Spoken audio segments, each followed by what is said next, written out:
দক্ষিণ দিনাজপুর জেলার বালুরঘাটের ছাত্রপল্লী এলাকায় ৩ দিন ধরে চলা সাপের আতঙ্ক অবশেষে কাটল। এক গৃহস্থ বাড়িতে আচমকা সাপ ঢুকে পড়ার পর এলাকায় চাঞ্চল্য ছড়িয়ে পড়ে।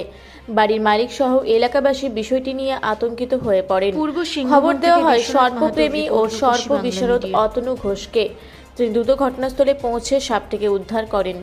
অতনুবাবুর কথায় ঠান্ডা আবহাওয়ার কারণে সাপটি আশ্রয়ের খোঁজে বাড়িতে ঢুকেছিল, তবে আতঙ্কিত হওয়ার কোনো কারণ নেই বলে জানান তিনি। উদ্ধারের পর সাপটিকে প্রকৃতির মাঝে ছেড়ে দেওয়ার ব্যবস্থা করা হয়। অতনুবাবু সাধারণ মানুষকে বার্তা দিয়ে বলেন, সাপ পরিবেশের ভারসাম্য রক্ষায় গুরুত্বপূর্ণ ভূমিকা পালন করে। তাই সাপ দেখলে ঠান্ডা মাথায় সর্পপ্রেমী ও সর্পবিশারদকে খবর দিন। অযথা সাপকে কেউ যেন হত্যা না করে। সর্পপ্রেমী অতনু ঘোষের তৎপরতায় ৩ দিনের আতঙ্ক অবশেষে শান্তিতে পরিণত হয়েছে।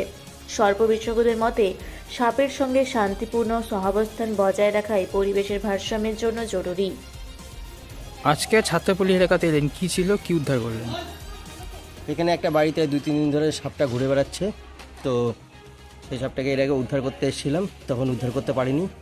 আজকে আবার টিনের ভিতরে ঢুকে থাকাতে ওনারা ফোন করেছিল। এটা হচ্ছে বাঁশপাতালি সাপ, এর কোনো বিষ নাই, একে উদ্ধার করে আমরা এখন নিজের পরিবেশে ছেড়ে দেব। আপনার নামটা বলবেন? অতনু ঘোষ।